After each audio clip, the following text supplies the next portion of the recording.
Саламатсыздар ма? Сіздермен бірге Таян Нұрпейісов, Тест-ми каналы. Және бүгін біз тригонометриялық теңдеулерге байланысты есеп шығарамыз. Есептің берілгені осындай. 6 косинус квадрат x қосылған 5 косинус пи бөлінген 2 алынған x тең 7-ге. Осы есепті шығару үшін бізге не білу қажет? Алдымен бізге осындай формула керек болады. Косинус пи бөлінген 2 алынған альфа тең болады синус альфаға. Яғни қазір біз осы косинус пи бөлінген 2 алынған x осының орнына біз синус x-ті қоямыз. Яғни мынақта бізде x тұрған сияқты, мынақта да x болады. Екінші жағынан бізде тригонометриялық теңсіздік бар. Алғашқы косинус квадрат альфа қосылған синус квадрат альфа тең болады 1-ге. Осыдан бізде косинус квадрат альфа тең болады 1 минус синус квадрат альфа. Яғни қазір біз косинус квадрат x-ның орнына 1 алынған синус квадрат x-ті жазамыз. 6-ға көбейтсек, онда болады 6 алынған 6 синус квадрат x қосылған 5 синус x тең болады 7-ге.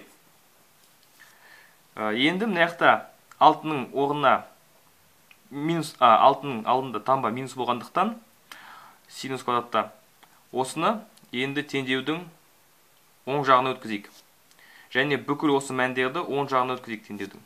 Яғни сол жағында бізде 0 қалады. 0 тең болады 6 синус квадрат x алынған 5 синус x қосылған 7 алу 6. Яғни бізде 0 тең болады 6 синус квадрат x алынған 5 синус x қосылған 1. Осындай түрдегі теңдеуді біз қалай атаймыз? Мынақта синустың квадраты бар, мынақта жай синус бар. Егер біз қазір мынандай ауыстыру енгізсек, синус x тең болады t. Онда синус квадрат x тең болады t квадрат. Яғни бізде болады 0 тең болады 6t квадрат алынған 5t қосылған 1. Яғни біз көріп тұрмыз, мынау дегеніміз квадрат теңдеу. Яғни егер біз ауыстыру нәтижесінде квадрат теңдеу алсақ, онда алғашқы теңдеу бізде квадрат теңдеуге келтірілетін теңдеу деп аталады. Біз мынақта енді квадрат теңдеу алдық. 6t квадрат минус 5t плюс 1 тең 0-ге болады. Яғни осындай қарапайым квадрат теңдеуді шешуді біз білеміз. Алдымен дискриминант табу керек. Дискриминант тең болады b квадрат 25 алынған 4 артысы 4 көбейтілген a 6-ға 24-тен көбейтілген 1. Яғни дискриминант бізге 1-ге тең. Енді t1 мен t2-ні табайық. t1, t2 тең болады минус b плюс минус t1 асты d бөлінген 2a. Аның орнына бізде 6, яғни 12. Яғни t1 бізде тең. t1 бізде плюс пен аламыз, яғни 5 қосу 1 6, 6 бөлінген 12, 2-ден 1. t2-ні біз минус пен аламыз, яғни 5 минус 1 тең 4, 4 бөлінген 12 тең болады 3-ден 1 қысқартсақ. Яғни біз t1-дің мәні 2-ден 1, t2-ның мәні 3-ден 1. Енді t-ның орнына осы синус x-ті қояйық.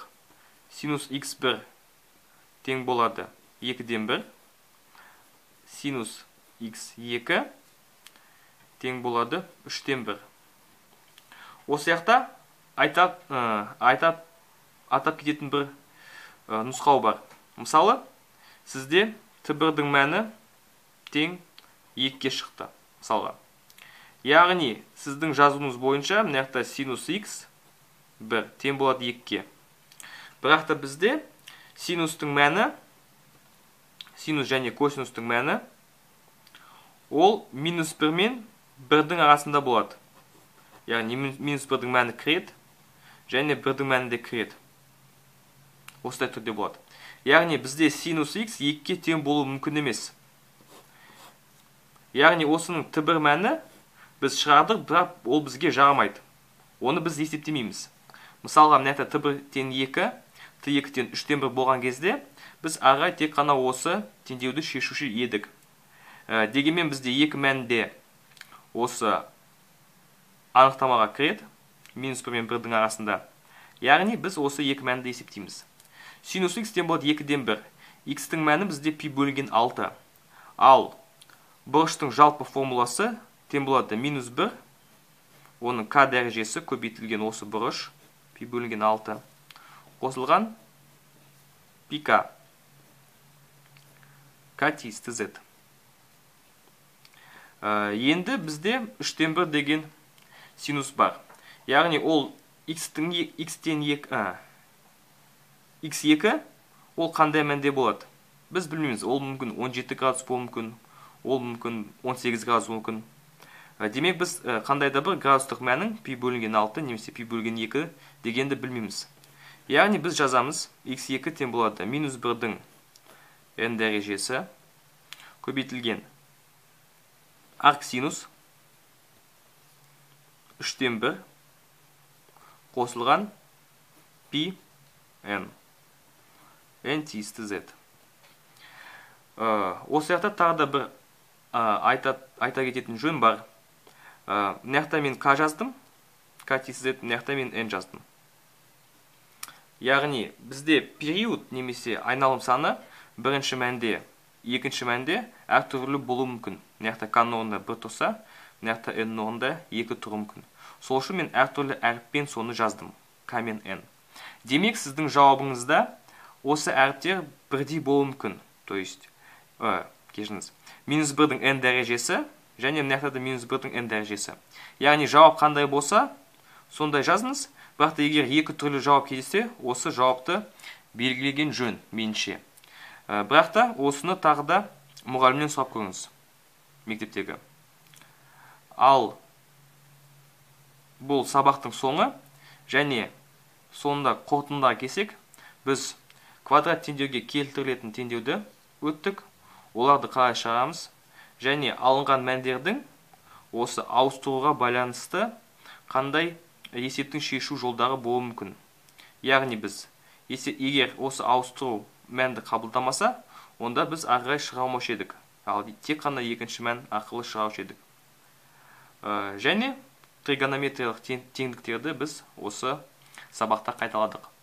Сіздермен бірге болған Тайыр Нұрпейісов, тест меганалы.